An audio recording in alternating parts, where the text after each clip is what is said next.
Swastiastu. Hai, halo pemirsa, senang sekali kami kembali hadir menjumpai Anda tentunya dalam acara Aku Bali, Apa Kabar UMKM Bali. Lagu Nangun Satkerti Loke Bali sudah membuka perjumpaan kita hari ini pemirsa, dan tentunya saya yakin masyarakat Bali khususnya sangat akrab dengan Nangun Satkerti Loke Bali. Karena ini merupakan visi pembangunan Bali yang dicanangkan oleh pemerintah Provinsi Bali yang tentunya bertujuan untuk dapat meningkatkan kesejahteraan masyarakat Bali. Nah, berbagai upaya sudah dilakukan, salah satunya melalui Dewan Kerajinan Nasional Daerah atau Dekranasda Provinsi Bali untuk dapat meningkatkan kesejahteraan masyarakat yang bergerak di industri kreatif, khususnya juga para pengrajin. Nah, tidak hanya dari proses produksi, pemasaran, dan sekarang yang menjadi konsen dari Dekranasda Provinsi Bali adalah upaya perlindungan terhadap warisan budaya khususnya kain tenun tradisional Bali. Nah, hari ini kita akan berbincang selama 60 menit ke depan tentang upaya apa saja sih yang dilakukan untuk dapat melakukan perlindungan terhadap warisan budaya khususnya kain tenun tradisional. Namun sebelumnya saya akan mengajak Anda terlebih dahulu menyaksikan sebuah tayangan tentang kain tenun ikat Bali, warisan budaya yang wajib dijaga. Seperti apa? Ini dia tayangannya untuk Anda.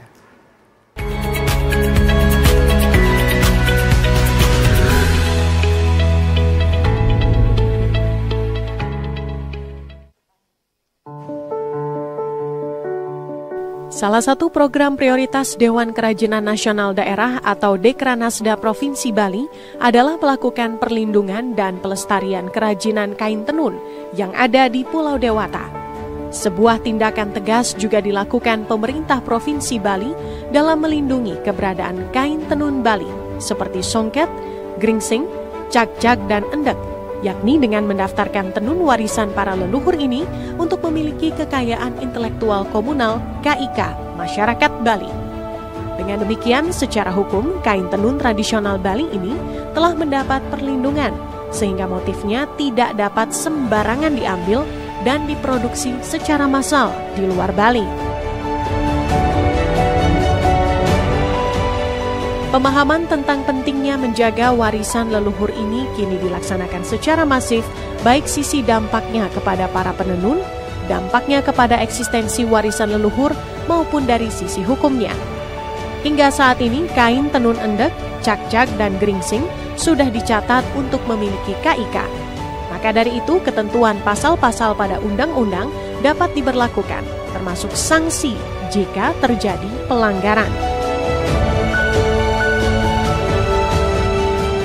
Dekranasda Provinsi Bali saat ini tengah gencar memberikan dukungan dan pemahaman kepada masyarakat bahwa kekayaan intelektual dapat diajukan pendaftaran atau pencatatannya oleh siapa saja, baik secara perorangan maupun secara badan hukum. Dengan ini diharapkan dapat menyadarkan masyarakat umum, baik penjual maupun pembeli, untuk semakin sadar bahwa kain tenun sudah tercatat memiliki kekayaan intelektual komunal, memiliki aturan-aturan hukum di dalamnya yang harus ditaati dan pahami bersama, sehingga warisan budaya yang adiluhung dapat dilestarikan.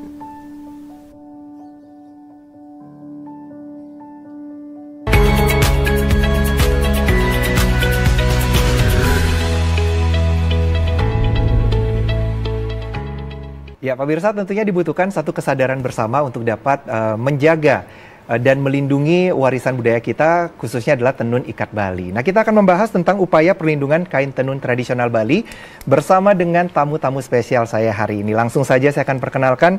Yang pertama, Ketua Dekranasda Provinsi Bali, Nyonya Putri Koster. Om Swastiastu, Bunda. Om Swastiastu, Dede. Selamat datang kembali. Terima kasih, senang bisa hadir di TVRI lagi. Baik, tidak lelah-lelah berbagai upaya dilakukan di Dekranasda, Bunda ya. Kalau Ibu lelah nanti masyarakat tambah lelah juga. Iya, benar-benar. Terima kasih banyak Bunda Putri sudah hadir. Sama-sama. Dan juga hadir pada kesempatan kali ini Kepala Divisi Pelayanan Hukum dan HAM Kanwil Kumham Bali, Bapak Alexander Palti. Om Swastiastu, selamat datang. Beli Dede. Baik, Pak Palti, terima kasih sudah hadir berbagi tentunya bersama pemirsa TVRI. Iya. Iya, baik. Ya, pemirsa, sekali lagi topik kita hari ini adalah perlindungan kain tenun tradisional Bali. Tentunya kita bertanya-tanya, ada apa sih sebenarnya, kenapa perlu upaya perlindungan terhadap kain tenun Bali? Saya mau ke Bunda Putri nih, Ketua Dekranasda Provinsi Bali. Bunda, 4 tahun Bunda di Dekranasda dan berbagai upaya sudah dilakukan untuk meningkatkan kesejahteraan dan sekarang sedang gencar untuk upaya perlindungan. Ada masalah apa sebenarnya Bunda? Kenapa kok sekarang perlindungan nih yang diutamakan? Kan ketika tahun pertama Ibu menjadi ketua Dekranasda itu banyak belajar, banyak mendengar masukan-masukan dari pakar-pakar tenun tradisional kita yang ada di Bali. Jadi dari beliau-beliau itu juga Ibu dapatkan ternyata kain tenun yang namanya endek Bali belum punya kekayaan intelektualnya. Begitu juga dengan kain songket. Dan fenomena yang lain adalah ternyata setelah UNHI itu para akademisi itu survei itu hanya 13% kain yang ditenun di Bali, tenun endek Bali itu yang dijual di pasaran. Artinya selebihnya itu adalah yang para pedagang mengakui itu kain endek Bali, tetapi sesungguhnya diproduksi di luar Bali.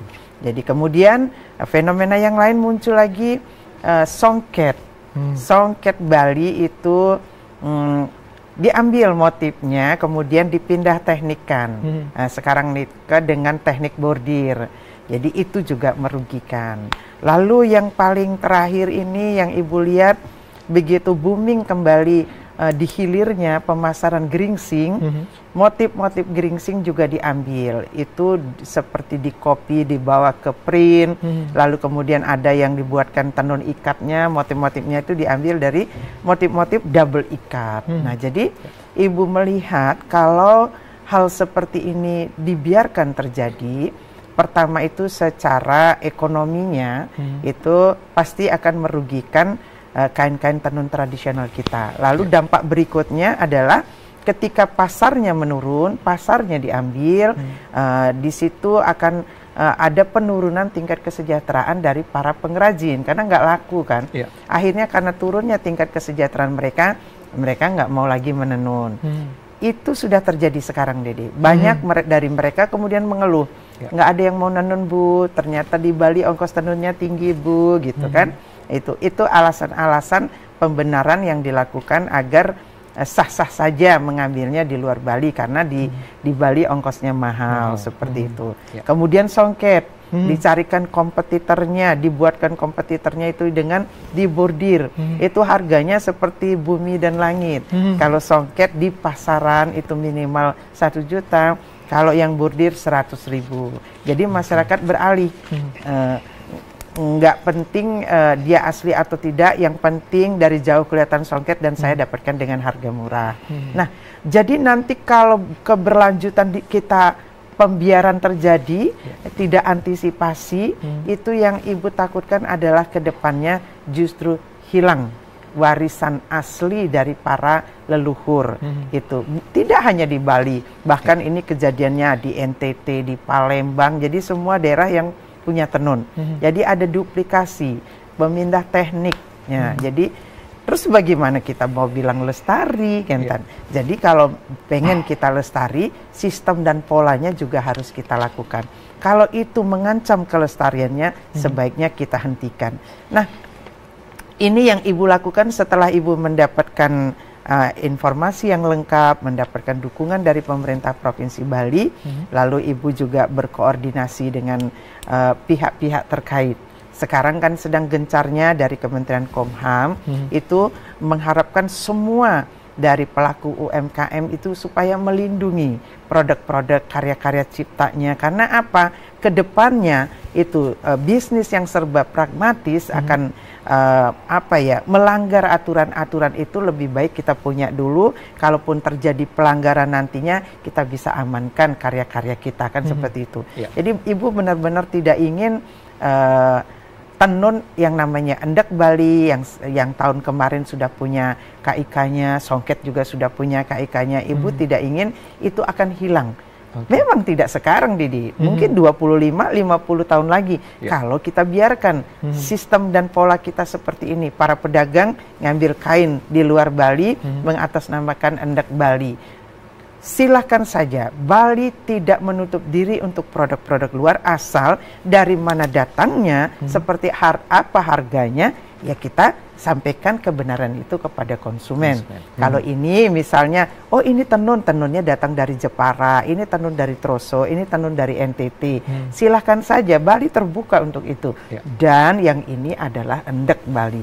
Jangan kita jual endek Bali padahal itu ditenun di luar Bali dengan alasan pedagangnya di sini ongkos tenunnya lebih mahal begitu. Kalau memang mahal, berapa ongkos tenun, berapa benang, ya artinya berapa harga pokok produksi ditambah maksimal lah 25% keuntungan, itulah harga jual. Jadi ibu sekarang ini sudah pada tahap kita mesti ngeh. Jadi tanggung jawab ibu kan sebagai ketua Dekranasda untuk melakukan tindakan-tindakan itu, paling tidak menemukan masalahnya.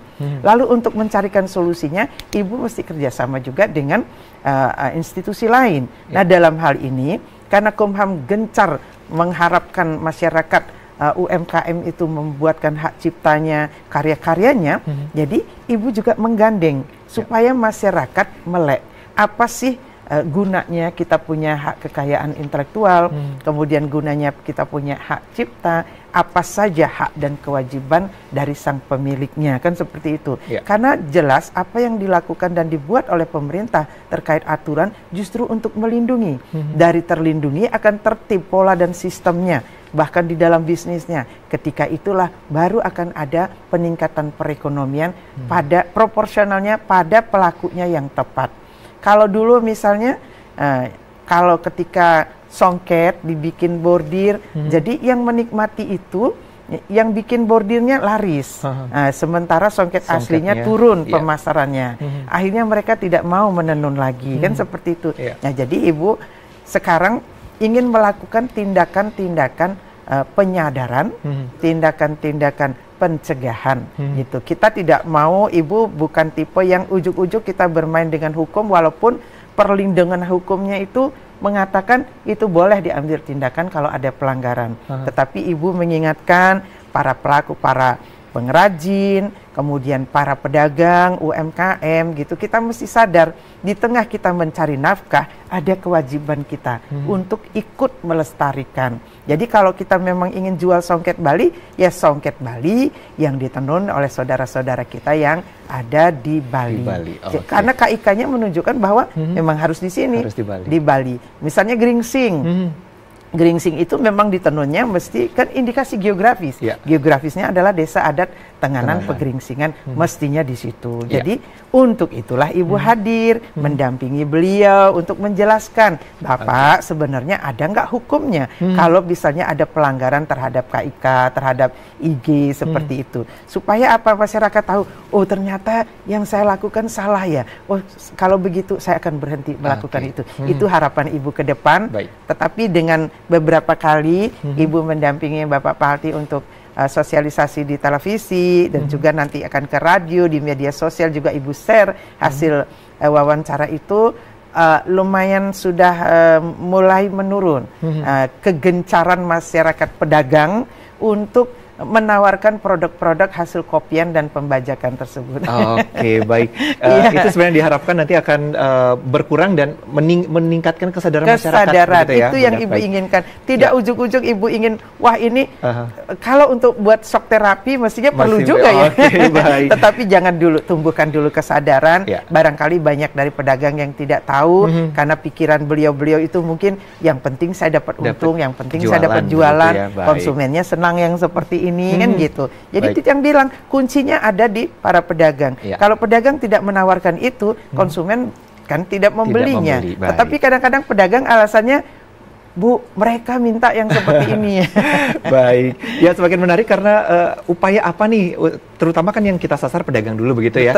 Baik, Bunda dan juga Pak Palti, kita jeda sejenak, nanti di segmen kedua kita akan kembali tentunya masih membahas tentang upaya perlindungan terhadap tenun ikat tradisional Bali. Tetap bersama kami di Aku Bali, TVRI Media, Pemersatu Bangsa.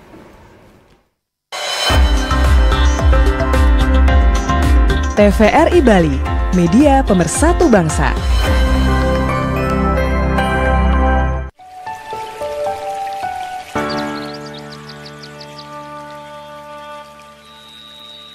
Pemirsa TVRI Bali, media pemersatu bangsa yang berbahagia dimanapun saja berada. Kembali saat ini kita berjumpa di acara Mimbar Agama Islam. Merupakan salah satu program TVRI Bali, media pemersatu bangsa yang senantiasa dinanti-nanti oleh masyarakat dimanapun saja berada yang tentunya ikut menyaksikannya. Tujuannya untuk menambah wawasan. Saksikan Mimbar Agama Islam setiap Jumat pukul 15.30 WITA. Kualitas kekuatan di dalam beragama.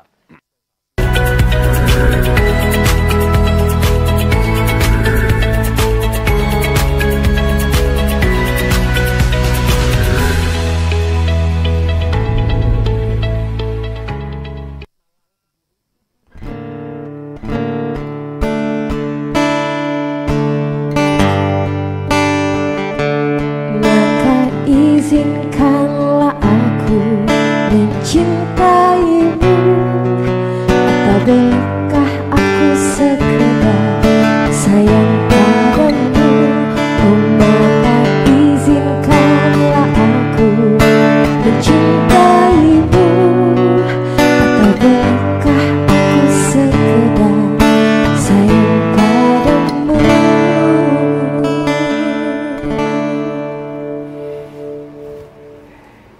Anda kembali menyaksikan Aku Bali, apa kabar UMKM Bali? Kita masih membahas tentang perlindungan tenun ikat Bali. Benar sekali dari yang disampaikan oleh DM Entertainment tadi, sebuah lagu yang membuka perjumpaan kita. Cinta dan sayang, kita harus cinta dulu nih sama warisan budaya kita. Kalau nggak kita sayangi begitu Betul. Bunda ya, kita nggak ada upaya nih untuk perlindungan seperti apa. Nah, perlindungan yang berikutnya kita saksikan dulu sebuah tayangan tentang kekayaan komunal untuk Songket Bali yang juga menjadi salah satu warisan budaya yang dilindungi sekarang dengan berbagai upaya. Ini dia tayangannya untuk Anda.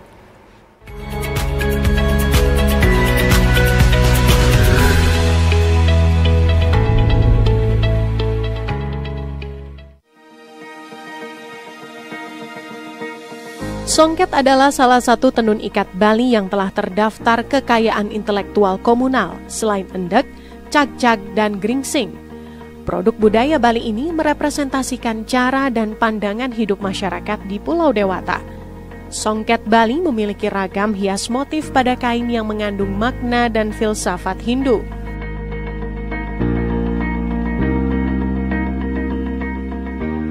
Kekhasan dari Songket Bali berada pada ragam hiasnya yang berbentuk tumbuh-tumbuhan, binatang, manusia, unsur-unsur alam, nilai-nilai agama dan kepercayaan disarikan ke dalam suatu perwujudan keindahan yang harmonis. Maka tidak salah jika kain ini merupakan bagian penting dari perayaan dan upacara adat serta keagamaan di Bali. Pencatatan Songket menjadi kekayaan intelektual komunal tidak hanya memberikan manfaat ekonomi, tetapi juga sebagai potensi ekologi, kepariwisataan, sosial budaya, dan yang paling penting juga adalah untuk identitas bangsa.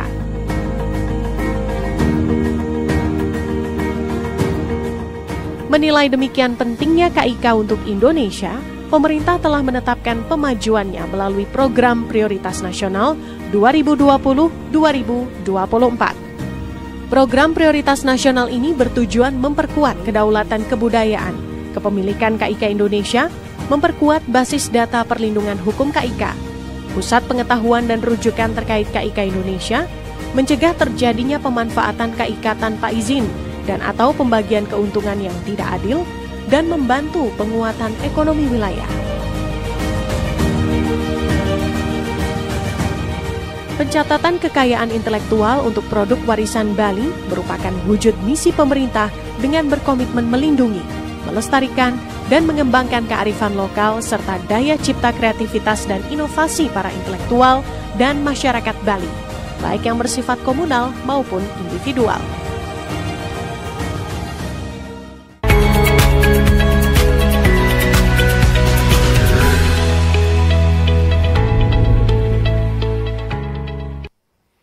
Ya, pemirsa, pencatatan kekayaan intelektual menjadi salah satu upaya dalam melindungi warisan budaya khususnya kain tenun tradisional Bali. Saya ingin ke Pak Palti terkait dengan perlindungan, upaya perlindungan terhadap kain tradisional Bali. Ini salah satunya dengan pencatatan kekayaan intelektual. Dan ini sedang gencar begitu ya Pak Palti ya? Iya. Sebenarnya sejak kapan ada upaya seperti ini Pak Palti?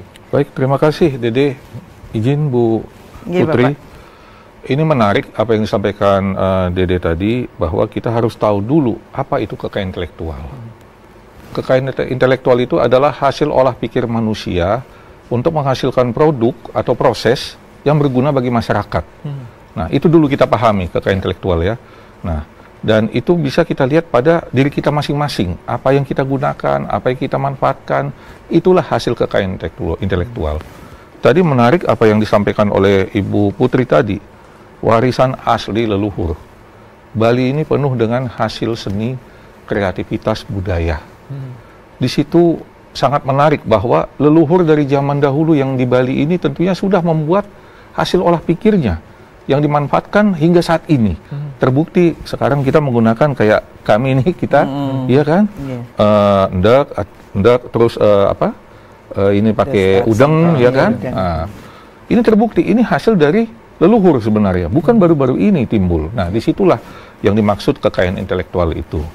Nah, dan tadi juga menarik juga bahwa di Bali ini ada terancam kelestariannya. Nah, kami di sini dari Kumham melihatnya bukan baru kali ini.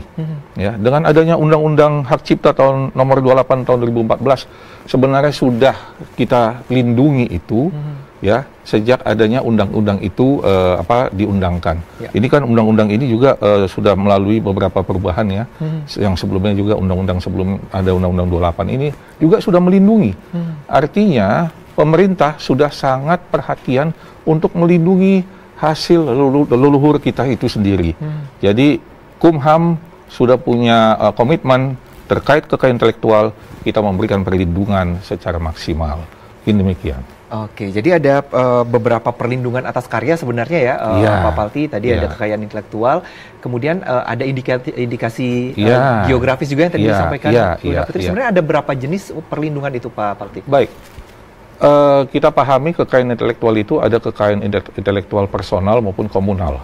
Ya, kalau komunal itu seperti ini, IG, ya kan, ekspresi budaya tradisional, pengetahuan tradisional, ya. Itu komunal. Nah, kalau yang personal itu ya merek, paten, ya kan, nah, itu yang merek, yang bisa perseorangan yang mengajukan. Nah, itu perlindungannya kepada semua itu diberikan, tidak hanya kepada indikasi geografis, kepada endak, tapi kepada personal kita berikan juga. Nah, oleh karena itu pemerintah itu sangat gencar, terlebih di dalam tema kegiatan Kumham tahun per tahun itu ada tematiknya. Perlindungan kekayaan intelektual itu ada tematiknya. Tahun lalu tahun 2022 itu perlindungan terhadap cipta, tahun cipta. Nah, tahun ini sebagai tahun merek. Nah, jadi kami Kumham fokus, walaupun itu dibuat secara tematik tahun per tahun, tetapi sebenarnya secara keseluruhan Kumham itu memberikan pelindungan. Jadi keseluruhan hasil kekayaan intelektual kita berikan pelindungan. Oke, jadi sangat tepat kalau misalnya sekarang kita ibaratkan gayung bersambut begitu Bunda ya, ketika ada permasalahan dengan warisan budaya kita, ada Kemenkumham nih yang siap untuk memberikan perlindungan. Dan songket yang tadi kita lihat di tayangan baru saja, Bunda itu kan sudah mendapat perlindungan intelektual juga. Kekayaan intelektual komunal ya. Itu ceritanya akhirnya mendapat seperti itu, seperti apa Bunda? Sudah diperjuangkan dari Dinas Perindustrian Perdagangan Provinsi Bali, hanya keluarnya itu sertifikatnya 2 tahun kemarin. Selisih sedikit waktunya dengan endak. Nah, kalau endak itu karena Provinsi Bali ditugaskan oleh negara kita untuk memberikan izin kepada Christian Dior memakai, jadi memakai bukan mengklaim ya, menghak ciptakan itu enggak, untuk kainnya dipakai untuk koleksi tahunan busana Christian Dior tahun 2021. Jadi ketika kita Provinsi Bali ingin memberi izin kan tentunya kita dulu yang memiliki, tetapi secara hukumnya kita belum punya haknya kan. Nah, itu akhirnya dari Kementerian Kumham setelah melihat sebenarnya sudah diajukan juga sebelumnya, tetapi belum keluar sertifikat secara resmi. Akhirnya itu keluar di tahun 2020, menyusul 2021 keluar songket. Jadi secara hukumnya sekarang tenun, 2 tenun itu termasuk juga geringsing, rangrang belum keluar tapi sudah diajukan.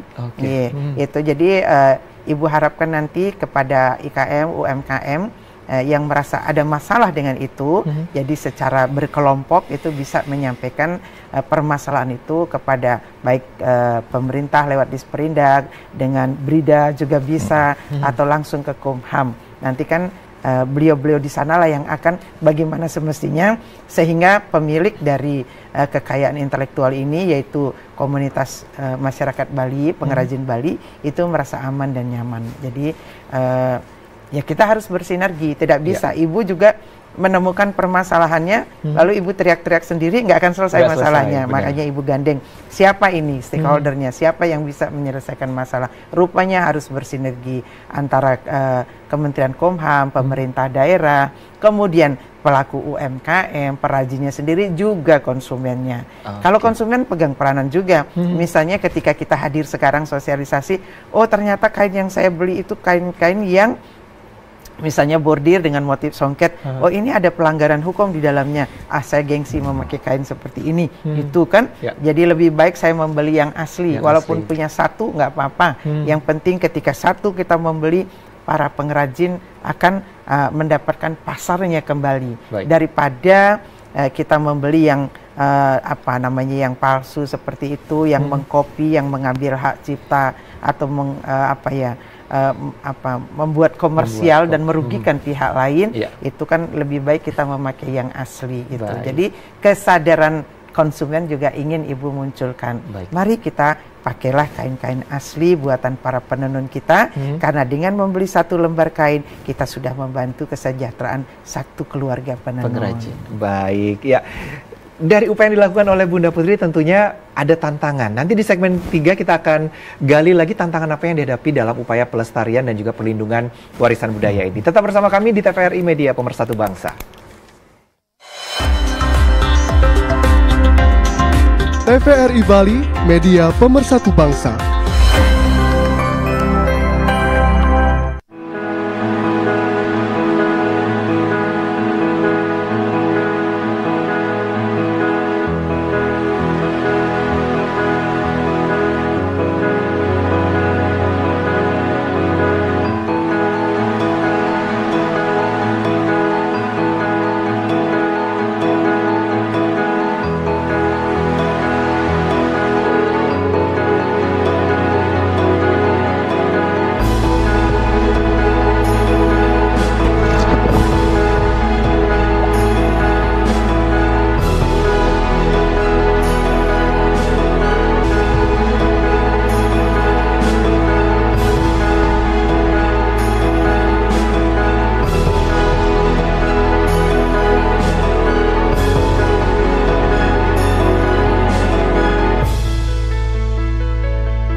Anda kembali menyaksikan Aku Bali, pemirsa. Kita masih membahas tentang perlindungan tenun tradisional Bali. Masih bersama Ketua Dekranasda Provinsi Bali, Nyonya Putri Koster, dan juga masih bersama Bapak Alexander Palti dari Kanwil Kemenkumham Bali tentunya. Nah, kita sudah membahas dan disampaikan bahwa beberapa kain tenun tradisional Bali sudah berhasil mendapatkan hak kekayaan intelektual, diantaranya songket dan juga tenun geringsing yang mendapatkan indikasi geografis. Nah, dengan adanya perlindungan, tentunya ketika ada pelanggaran, ada sanksi yang akan menanti begitu. Nah, saya mau ke Pak Palti ini.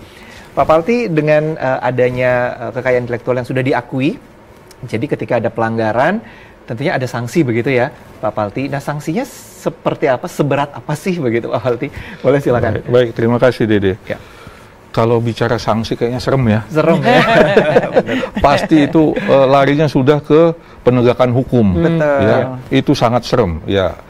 Dan kita tahu bahwa pelaku usaha itu juga kalau dilihat mungkin saja ada yang membuat pelanggaran, seperti yang tadi mungkin dia mau menjual yang cetakan, ya kan, atau yang bordir, ya kan, itu tidak tertutup kemungkinan. Nah, oleh karena itu sebelum kena sanksi, kami ini Kumham nih selalu mengedepankan secara persuasif dulu. Persuasif, Kumham itu ada tugasnya untuk memberikan sosialisasi seluas-luasnya kepada masyarakat di 9 kabupaten kota yang ada di Bali ini. Nah, pada awal tahun kami itu sudah melakukan upaya persuasif dengan melakukan audiensi ke pimpinan kabupaten kota. Kita lakukan audiensi, tapi belum semua ini, Dede. Mengingat tingginya animo masyarakat dalam kegiatan Kumham yang lainnya, jadi kita berbagi waktu juga nih. Jadi kami datang kepada audiensi, menyampaikan apa saja program yang ada di Kumham. Jadi Kumham ini sebenarnya luas, Dede. Jadi tidak hanya kepada KI dan penegakannya, tapi untuk UMKM juga ada hal lain untuk bagaimana UMKM itu menjadi naik kelas dunia.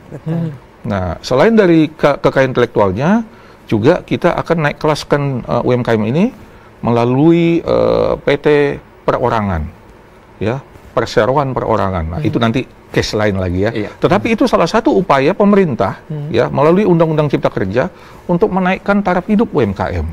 Nah, terus upaya lain dari Kumham melalui pelindungan kekayaan intelektual. Nah, kita datang melakukan sosialisasi juga kepada pelaku usaha. Kita datangi, Bu, ke warung, ke toko, jualan. Sempat kita dapatkan itu. Ada endek cetakan, ya kan dijual bebas. Terus ada juga yang bordir. Tapi kami memandangnya, oh ini ada. Cuman kami tidak bisa langsung menangkap atau mengeksekusi. Sebab yang namanya pelanggaran terhadap kekayaan intelektual itu adalah delik aduan.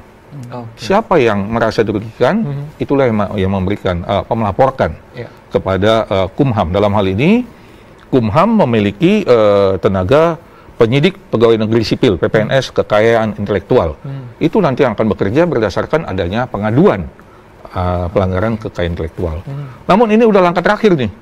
Kami tetap mengedepankan upaya sebelum itu dilakukan penegakan hukum, kita lakukan upaya mediasi. Mediasi, kita sampaikan, kita pertemukan para pihaknya, kita tanya, kita cari full bucket, ya kan? Sepanjang bahwa itu masih bisa kita mediasi, kita mediasi. Nah, jadi kami mengedepankan dulu persuasif dulu nih, Dede. Jadi bagaimana upaya terbaik agar warga Indonesia, ya, saya bicara warga Indonesia, warga Bali, ya, mengurangi konflik, tapi menyadari juga kekeliruannya. Nah, ini kan seperti menarik rambut dari atas tepung, Bu. Iya kan? Bagaimana kita mengurangi permasalahan, tetapi tidak ada konflik. Nah, di sini yang padahal sama-sama punya kebutuhan. Satu dan lain ini punya kebutuhan. Nah, di sini yang kita cermati. Tapi walaupun demikian, saya akan bacakan. Berkenan untuk saya buka. Saya tidak mau salah dalam membacakan aturan. Ya, saya tidak mau salah. Jadi ini sudah diatur di dalam Undang-Undang Hak Cipta, Undang-Undang Nomor 28 Tahun 2014. Ya, yang pertama itu saya akan bacakan yang ada di pasal 95. Ya. Ini harus kehati-hatian saya. Ya, karena berkaitan dengan bahasa hukum. Ya, bahasa hukum. Ya. Ya. 95. Selain pelanggaran hak cipta dan atau hak terkait dalam bentuk pembajakan, sepanjang para pihak yang bersengketa diketahui keberadaannya dan atau berada di wilayah Negara Kesatuan Republik Indonesia, harus menempuh terlebih dahulu penyelesaian sengketa melalui mediasi sebelum melakukan tuntutan pidana. Ya. Jadi ini jelas ada di pasal 95 Undang-Undang Cipta. Ya. Nah, lalu ada lagi. Ini penting kalau sudah masuk di penegakan hukumnya. Ya. Nah, ada di pasal 113. Setiap orang yang dengan tanpa hak dan atau tanpa izin pencipta atau pemegang hak cipta melakukan pelanggaran hak ekonomi pencipta sebagaimana dimaksud dalam pasal 9 ayat 1 huruf A, huruf B, huruf E dan atau huruf G untuk penggunaan secara komersial dipidana dengan pidana penjara paling lama 4 tahun dan atau pidana denda paling banyak 1 miliar. Pidana penjara paling lama 4 tahun dan atau artinya bisa kumulatif. Ya, bisa pilihan. Nah, kumulatif artinya selain dia di pidana penjara juga bisa masuk dan ada dannya nih, dan garing atau pidana denda paling banyak 1 miliar. Nah, kami kalau membaca pasal ini kan sudah aduh, UMKM yang kena kan bagaimana gitu ya. Nah, itu yang kami sangat hindari. Lalu setiap orang yang memenuhi unsur sebagaimana dimaksud dilakukan dalam bentuk pembajakan dipidana dengan pidana penjara paling lama 10 tahun dan garing atau pidana denda paling banyak 4 miliar rupiah. Ya. Seminggu aja kita dikurung aja sudah capek, udah pegel ya Dede. Apalagi sampai hitungan tahun. Ini masih ditambah kumulatif, harus lagi membayar. Nah, ini sangat berdampak kepada efek perekonomian juga, ya. Nah, ini bisa juga secara tanggung renteng. Misalnya yang menjual itu komunitas misalnya, ya. Nah, ini ada beberapa toko yang menjual. Terus apabila ada merasa dirugikan bisa tanggung renteng nanti dia. Oh ini. Si toko A, toko B, toko C, toko D, kalau itu kena kan bisa semua habis. Dan ini bisa juga mengganggu yang tadi saya sampaikan, bisa mengganggu ketidakstabilan suasana perekonomian juga kan. Nah, oleh karena itu, sebelum melakukan tindakan ya represif, saya anggap itu represif. Kalau udah penegakan hukum, kami melakukan tindakan persuasif terlebih dahulu. Nah, langkah itu sudah diinisiasi oleh Ibu Putri, ya. Sebenarnya tadi terbalik, bukan Ibu Putri yang mendampingi saya. Justru saya yang mengawal programnya Ibu Putri selaku Dekranasda. Itu yang kami kawal. Ya. Nah, dan dari beberapa pertemuan, tadi informasi dari Ibu Putri bahwa sudah ada mulai penurunan. Nah, ini kan ada efek. Deteren efeknya kan ada nih, ya kan? Nah, di sini kita tidak mungkin kita merasa langsung 100% berhasil. Tapi secara bertahap, Ibu. Bertahap. Pada akhirnya nanti masyarakat sudah mulai sadar bahwa yang kita butuhkan itu adalah mari kita lindungi hasil karya leluhur kita yang kita gunakan ini. Siapapun kita lindungi, ya kan? Apapun kita lindungi. Nah, disitulah upaya kami. Demikian. Luar biasa. Jadi upayanya sudah sebegitunya, dan nanti di segmen akhir pemirsa saya ingin mendengarkan nih dari Bunda Putri selaku Ketua Dekranasda, langkah persuasif yang seperti apa yang sudah dijalankan oleh Dekranasda untuk meningkatkan kesadaran masyarakat. Jangan kemana-mana, tetap bersama kami di Aku Bali, TVRI Media Pemersatu Bangsa. TVRI Bali, Media Pemersatu Bangsa.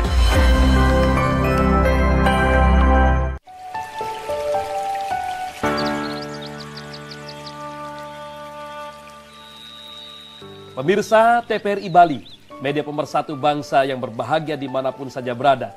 Kembali saat ini kita berjumpa di acara Mimbar Agama Islam. Merupakan salah satu program TVRI Bali, Media Pemersatu Bangsa, yang senantiasa dinanti-nanti oleh masyarakat dimanapun saja berada yang tentunya ikut menyaksikannya. Tujuannya untuk menambah wawasan. Saksikan Mimbar Agama Islam setiap Jumat pukul 15.30 WITA. Kualitas kekuatan di dalam beragama.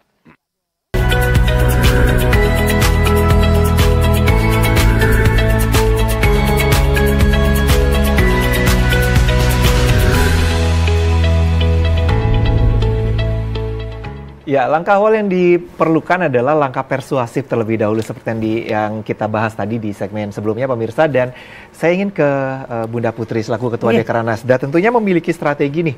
Dekranasda Provinsi Bali punya strategi untuk bagaimana meningkatkan pemahaman masyarakat bahwa ini sudah ada hak kekayaan nih. Nah, sejauh ini apa yang sudah dijalankan? Salah satunya dan mungkin ini yang cara yang memang paling tepat sasaran ya Ibu sosialisasi.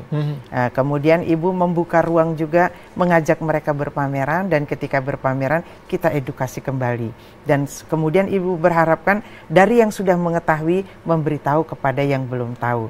Sehingga akhirnya informasi itu lebih luas dapat diketahui oleh pelaku UMKM, sehingga kedepannya nggak ada alasan, oh maaf saya tidak tahu, maaf ini yang dicari oleh itu akhirnya banyak maaf, kan. Tetapi kalau terus kita minta maaf, tetapi kesalahan terus juga dilakukan dan itu akan merugikan pengrajin-pengrajin kita. Karenanya Ibu berharap sekarang niki mari kita munculkan kesadaran kita bahwa apa yang kita lakukan dengan dalih untuk mencari keuntungan di dalam berbisnis, jangan sampai itu merugikan orang atau kelompok yang lebih besar, bahkan merugikan nanti apa yang mestinya harus kita jaga secara ekonomi. Misalnya satu orang berbuat seperti itu, yang untung satu orang, tetapi pengrajin kita akan rugi karena dia kehilangan pasar.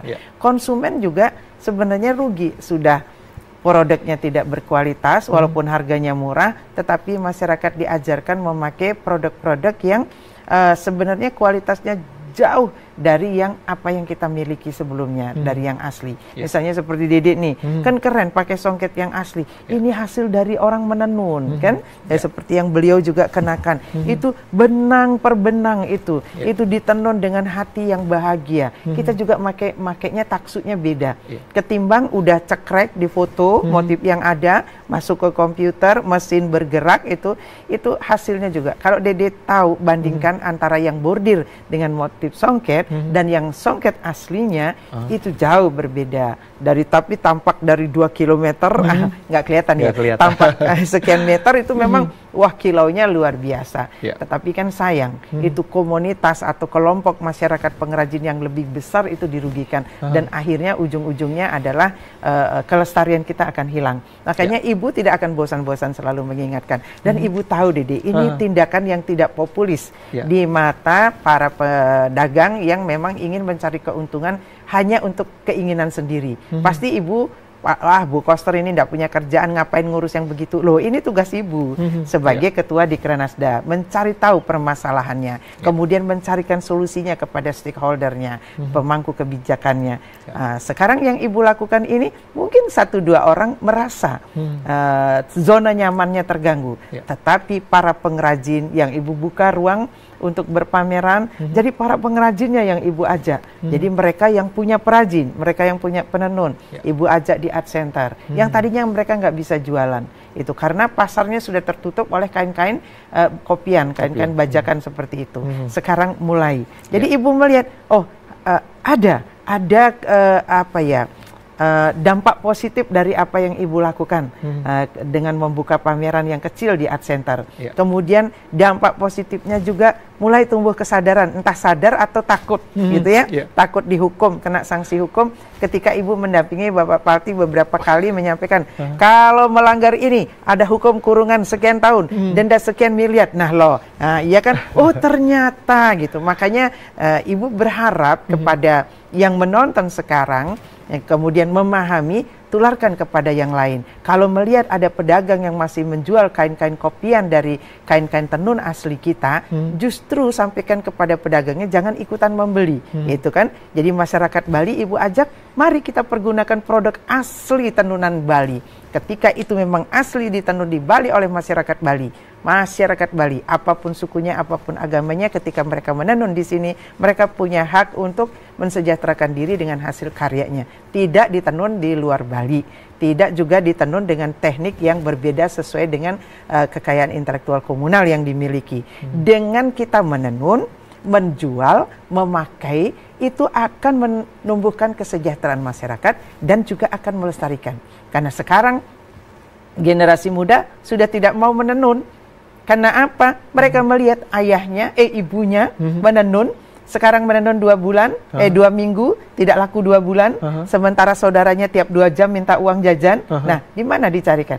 Nah, kalau sekarang pasarnya sudah begitu derasnya, para pedagangnya juga ngambil dari para penenunnya, ini akan menimbulkan dampak yang sangat positif. Jadi bergulir terus, masyarakat memakai yang asli, pedagang menjual yang asli, penenun meningkatkan kualitas karyanya, kan itu akan menimbulkan kesejahteraan. Kalau sekarang dibiarkan, Ibu sedih, ini sudah berpuluh-puluh tahun seperti pembiaran.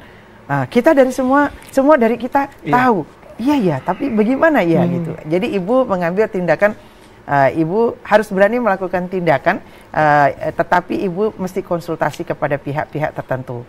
Dengan Bapak Palti, Ibu, Bapak ini kalau ini gimana Pak? Nah, kalau ini begini Bu, ini delik aduan. Ada nggak kelompok-kelompok yang merasa dirugikan? Kalau mereka mengadu, selesai nggak masalahnya Bu? Kalau mengadu kami akan proses itu. Jadi sementara juga Ibu minta kepada yang merasa dirugikan jangan diam, tapi menggerutu di belakang kan begitu. Aduh, kain saya ditiru, kain saya, lukisan saya dijiplak dan lain sebagainya. Tapi lakukan tindakan, lapor. Mestinya lapor kemana Pak Palti? Ke Kumham. Kumham, iya Kumham. itu kan. Baik. Tertulis laporan kita, nanti beliau yang akan proses di sana. Semesti apa tindakannya?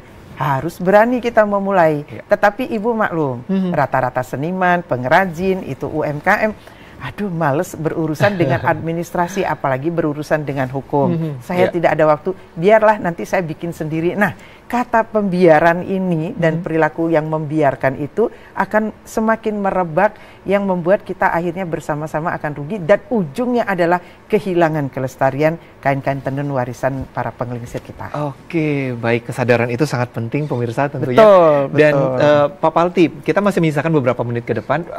Upaya persuasif otomatis dibarengi juga dengan pengawasan begitu kan. Yang merasa dirugikan itu yang harus melapor begitu Pak Palti? Iya. Atau siapa yang berperan di fungsi pengawasan ini? Baik, yang berperan di fungsi pengawasan tentunya dari masyarakat sendiri mengawasi juga langsung, secara langsung, ya kan? Iya. Lalu dia bisa menyampaikan ini ada barang yang kurang lebih sepertinya tidak asli nih, atau jiplakan ya, atau apa, kan gitu. Jadi Kumham itu dalam kekayaan intelektual itu pertama dia memberikan sosialisasi, Ya. kedua melayani pendaftaran. Ketiga, sentra KI. Nah, dalam fungsi ini ada fungsi pelindungannya. Nah, ya kan, pelindungan ini gunanya untuk apa? Untuk memberikan pelindungan terhadap penjiplakan, pembajakan, ya kan, Ya. Dan hal-hal lain yang tentunya merugikan bagi si pemilik dari KI itu sendiri. Ya. Nah, di sini, dan ini memberikan hak ekonomi, bisa merugikan hak ekonomi juga. Di satu sisi bagi yang melanggar dia terus-terusan menjual mendapat untung, tapi dia merugikan si pemilik yang asli atau pemegang haknya, ya kan? Nah, di sini Kumham sudah sangat-sangat persuasif. Tadi kami melakukan audiensi, ya, lalu melalui sosialisasi ini, ya, seperti ini beberapa kali. Lalu kami juga menggunakan influencer. Di Bali ini banyak influencer yang bisa kita manfaatkan, ya. Seperti tadi pagi kami itu langsung turun ke Gianyar. Saya sudah lapor kepada Ibu Putri, ya. Kami ke Gianyar bertemu dengan Ibu Bupati selaku Ketua Dekranasda Gianyar, lalu bertemu dengan influencer dan DIM. Nah, itu yang kami manfaatkan, ya kan. Nah, terus bertemu lagi dengan pelukis Batuan. Di situ kami lihat luar biasa ini. Ini yang harus kita lindungi, saya bilang. Ini kita catatkan. Ya, yang daerah lain belum tentu bisa itu membuatnya. Nah, di sini sebagai masyarakat Bali, mari kita care, perhatian terhadap identitasnya, bahwa Bali itu memiliki penuh kekayaan intelektual. Nah, disinilah kita lakukan secara persuasif.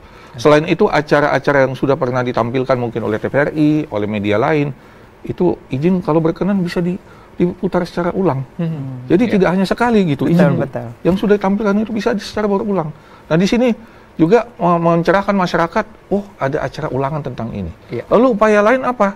Bisa melalui banner, bisa melalui misalnya poster, iya kan? Atau apa itu yang di jalan itu? Baliho. Dengan menampilkan izin foto ibu, foto Pak Gubernur. Jangan foto saya Bapak, nanti dikiranya tapi calon legislatif. Atau foto Pak Kanwil untuk penegakannya. Silahkan. Nah, itu bisa sampai ke semua daerah 9 kabupaten kota. Kami siap. Ya. Dan selama ini dari Ibu Putri itu tanpa bersurat kita tampil, ya, siap Ibu. Ya. Kumham ya tidak menunggu. Kami ini tidak menunggu bola. Justru kami ini, Dede, Ibu, kami ingin merampas bola. Kebutuhan masyarakat itu apa? Nah, datanglah apabila ada yang dirugikan secara kekayaan intelektualnya, datang ke Kanwil Kumham di Renon. Bertemu dengan Divisi Pelayanan Hukum dan HAM. Nah, itu nanti kami akan layani. Kita punya tenaga PPNS, nanti juga dari pihak Pemda bisa membackup oleh Satpol PP-nya. Kita kerjasama dengan Polri, ya kan? Karena kita juga tidak bisa lepas dari Polri, Oke. PPNS-nya. Dari situ kita akan Baik. melakukan penegakan hukum. Iya. Cuman sebelumnya kami lakukan persuasif lah dulu. Persuasif. Betul. Ya, ya. Baik. Ah, Iya. daripada kita sakit-sakitan di dalam bui Ya. seminggu, mendingan kita persuasif Mending dulu. persuasif dulu ya, Disitulah baik. upaya kami. Ikut Iya. aturan yang ada. Iya. Jadi ada Iya. sedikit lagi. Baik, sedikit Jadi, saja, silakan, karena Bunda. kedepannya Ibu ingin hadir lagi di TVRI, itu berbicara tidak hanya kekayaan intelektual komunal, tetapi Komham itu ada program yang baru ya Bapak. Ya, tolong Pak Palti disampaikan Oh dulu. baik, Dede, Ibu Putri, terima kasih. Jadi untuk tahun 2023 itu sebagai tahun merek, itu ditetapkan ada program One Village, One Brand. Artinya satu desa itu memiliki satu merek. Nah, di sini kami mohon kerjasamanya tidak hanya kami yang bekerja, tetapi juga dari stakeholder terkait, dari dinas, dari Pemda. Mari kita sama-sama mensukseskan One Village, One Brand. Siap. Namanya Bali ini sedikit aja didengar oleh orang. Indonesia itu Bali. Oke. Indonesia itu Bali. Ya. Nah, saya sudah keliling itu, rupanya banyak merek. Tinggal kesadarannya ini. Yang mendukung siapa? Bisa dari Pemda, bisa dari beridanya, Baik. ya kan? Bisa dari siapa? Bisa dari pemangku adat. Ya kan di desa-desa itu ada pemangku Betul, adat. betul. Ya. Kami siap dari pihak misalnya TVRI, Pak Palti, ayo kita ini siap. Mau ke daerah mana siap. Nah, Baik. yang penting satu desa satu merek dan One khusus village untuk merek. UMKM. Kalau misalnya di satu kabupaten itu ada kurang lebih binaan UMKM itu ada 1000. Oke. Kami minta 10%-nya aja. Baik. Kalau itu ada dari 10 kabupaten kota, kita boomingkan namanya. Baik. Udah ada berapa? Itu. Betul. Ya, tujuan itu kami. disimpan dulu, Yeah. Pak Palti dan Bunda, karena nanti kita pasti akan ketemu lagi, kita akan gali lebih dalam lagi Siap, tentang One siap. Village, One Merek. Dan pemirsa, tidak terasa kita sudah sampai di penghujung acara. Terima kasih banyak Bunda Sama-sama, Putri, Dede. Pak Palti, terima kasih Sama-sama, banyak. Dede. Dan upaya pelestarian dan pelindungan adalah tugas kita bersama pemirsa. Terima kasih untuk Anda yang sudah menyaksikan Aku Bali dari awal tadi.